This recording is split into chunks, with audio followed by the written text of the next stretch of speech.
Okay, let's check first your financial health status ngayon. So, i-compute natin para malalaman natin yung mga rate at ma-assess natin ng maayos yung mga needs mo. Okay? For example, Juan, type lang natin ulit. Juan. Hindi. Dito. So, ang edad ni Juan ay 40. May isa siyang anak, 5 years old. Then, 40 ang edad niya ngayon at magre-retire siya at the age of 65. So, may 25 years pa siya bago mag-retire. Okay? Then, meron siyang total life insurance na $500,000. $500,000. Okay. Then, yung health insurance niya din is meron siyang $500,000 na coverage. Okay. And then, isa siyang engineer. Ang sahod niya monthly is 80,000.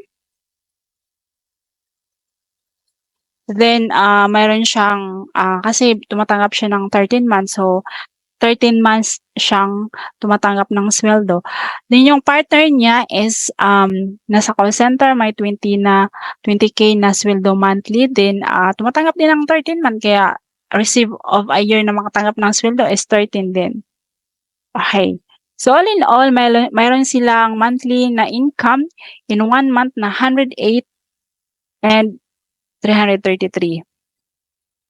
Okay, 108,000 and 333.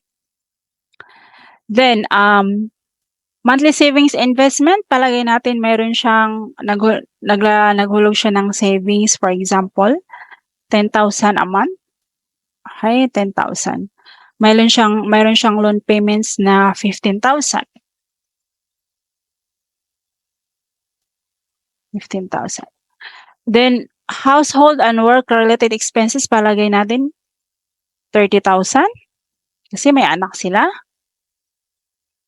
Then, education-related expenses, so, wala pa naman, hindi pa naman siya or siguro kinder, so palagay natin 2,000. Vacation recreation, so nag-travel sila once a year but pinag-ipunan nila monthly, so palagay natin 1,000. Okay. So yung total monthly expenses ni Juan, ang cash out niya is 58,000. Tapos yung excess niya dun sa sahod niya is 50,333. So, okay, di ba? Mas okay kasi medyo matipid si Juan. Then, lagyan natin dito, married siya. Edad ng partner niya is, palagay natin is 35. Okay. Yung partner niya kasi nagtatrabaho sa call center, so may HMO. Palagay natin mayroon siyang 300 na HMO, 300K. Then may life insurance din na 300K. Okay. May asset ni Juan, may mga property siya like house and lot, nakabili siya ng bike kasi engineer. So lagay natin 1.5 million. Okay. Then mga appliances, jewelry, others, cash, appliances, car, palagay natin meron siyang 800,000. All in all, 800,000. Cash and bank deposit, palagay natin meron siyang 100,000. Then mutual fund, wala siya nito, lagay natin 0. 0 lang. Business and other investments, so lagay natin meron siyang business na worth 100,000 din.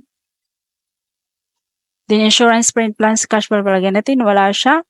So meron siyang total asset na 2.5 million. So palagay natin yung real estate loan, nag-loan siya, yung bayan ni loan niya is nasa mga 25 or 30K a month. Diba?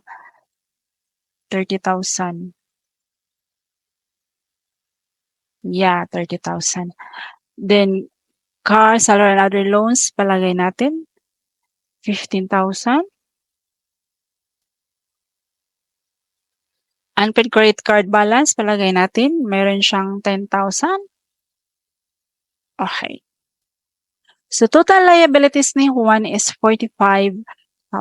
So, yung net worth niya, SALN niya is 2,455,000. So, let's get the result. So, ito po yung result. So, insufficient ang emergency fund ni Juan. Supposed to be, dapat siya, meron siyang 288,000 to 576. So, diba, dapat ang emergency fund is kung magkano yung expenses niya is 50K. So, dapat 6 times to 12 times sa monthly expenses niya. So, kailangan pa niya ng 100,000. Kasi yung emergency fund niya is short ng 188,000. Sa savings rate naman, the ideal amount to save monthly is 10 to 20% of sa monthly income niya. So, ang dapat mayroon siyang savings rate na monthly na 10,833. So, insufficient din ang savings niya. Kailangan pa niya ng 833 na idagdag dun sa savings niya. Yung debt load naman niya is tama lang, light. So, okay yung debt load niya kasi nasa ano lang siya, light. 5 to 15% lang dun sa income niya ang debt ratio niya. Sa insurance coverage, very insufficient si Juan. So, shortage siya ng 4.7 million. Dapat is mayroon siyang, kasi yung annual income niya is 80K, diba? So, 80, diba ang swell niya? So, dapat ang insurance niya is 80 times 10 sa annual income niya. So, dapat kailangan mayroon siyang 8 million na life insurance. So, mayroon lang siyang 500,000. So, kulang siya ng 4.7 million. Yung partner niya, insufficient din. So, kailangan pa ng 1 million. So, healthcare coverage. So, insufficient silang parehong dalawa.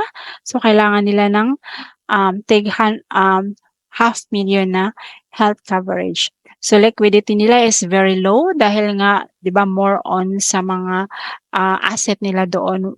Konti lang yung sa cash nila na nakalagay yung sa liquid nila na magagamit kaagad. Yung education fund is tama lang. Yes, yung retirement fund, sufficient din, no? Kasi 25 years pa siya. So, 80% sa expense. So, mayroon siyang 31 current monthly expenses. So, tama pa siya. Makapag-save pa siya for retirement fund. So, ang required savings niya annual is 93,237. Required savings monthly is dapat mayroon siyang idadagdag ng 7,770. Then, ang current monthly savings investment is 10,000. Sufficient. Monthly expenses sufficient din. Okay. So, yan po. So, dito natin malalaman kung ano yung mga needs na dapat natin i-assess. So, dapat is mayroon talaga silang health coverage, no? Para sa financial safety net nila sa insurance. Kasi, kasi sufficient to in case na may mangyayari sa kanila, so, walang maiwan dun sa anak nila na 5 years old. Okay, so yun lang po. So, dito natin malalaman, ma-assess natin ng maayos kung ano yung dapat talagang unahin mo na mga